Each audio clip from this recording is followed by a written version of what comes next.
This is it. Has all the herbs, plenty of balance of a cheese, a balance of chicken. Look at that. Came out good. So then we're gonna do chicken Alfredo with the macaroni product, right? From Trader Joe's. We're gonna do this. First, garlic.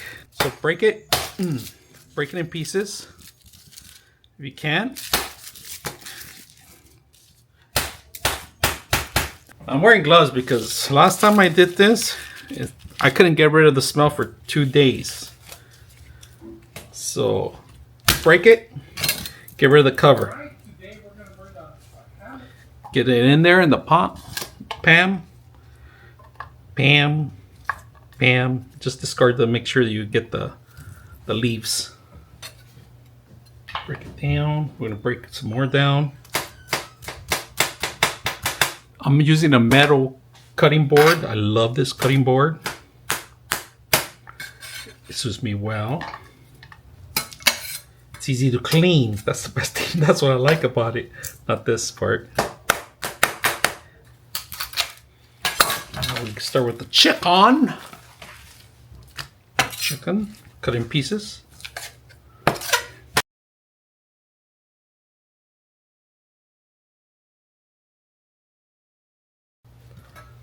I think 2 pieces is enough. That's enough chicken. Got a lot of chicken here. So we're going to start cooking this part now. Just start it. We are going to put a little bit of olive oil. All right. We're going to throw some. I like the pink salt, the sea salt. All right. Pepper.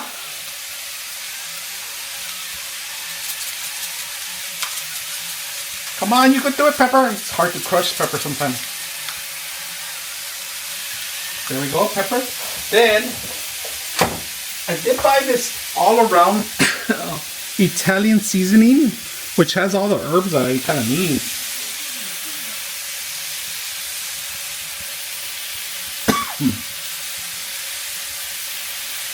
That's good. Start mixing it up. Now, what I like to do is cut them sometimes when they start cooking. Cut them if you can. So right now I can smell the garlic. It smells beautiful. Alright, it's almost cooking. So once it gets a little tender, you're able to cut them even smaller, which if you have a spatula that has like a knife set, alright? I would recommend you guys. And in the meantime, let me cover this up too. And we are going to use something that I forgot. Let me go get it. Butter. Give it some more flavor. Butter. 2 spoons of butter. Be enough. There we go. Melt this away. Melt this away. Melt it through here. Alright, so you guys see this thing is super hot. Just put it in here. And I don't have to worry about nothing. Look at that. Nothing, because it's super hot.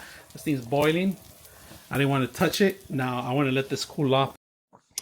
All right, I'm going to remove the audio. So we have to drain it out first. Once you drain it out, first thing you do is Parmesan cheese. And then followed by heavy milk. All right. Now, you can get this anywhere pretty much, and add as you please. But once you see that you do need more, then you keep adding more. The only reason I had to turn off the audio is because my mom was here. My mom was chismeando, and I don't want any problems with the families, so I kind of keep it mute. The other things that she got me seeing and talking, and I just completely lost it that I was even recording because the cheeseman was good. So. And when I'm happy, the food tastes good too. So, and I kept adding a little bit more because I saw that the consistency wasn't there. So I just kept mixing it until, finally I was pleased with it. The cheese melted pretty good. You could even add a little bit butter if you want to give it a little bit more flavor, but that's an option. That's an option for you to enjoy it however you please. Add your salt, taste it, and when it's ready to serve, it's pretty much done. I mean, this is a simple dish. I didn't do anything fancy like other restaurants. It's just me.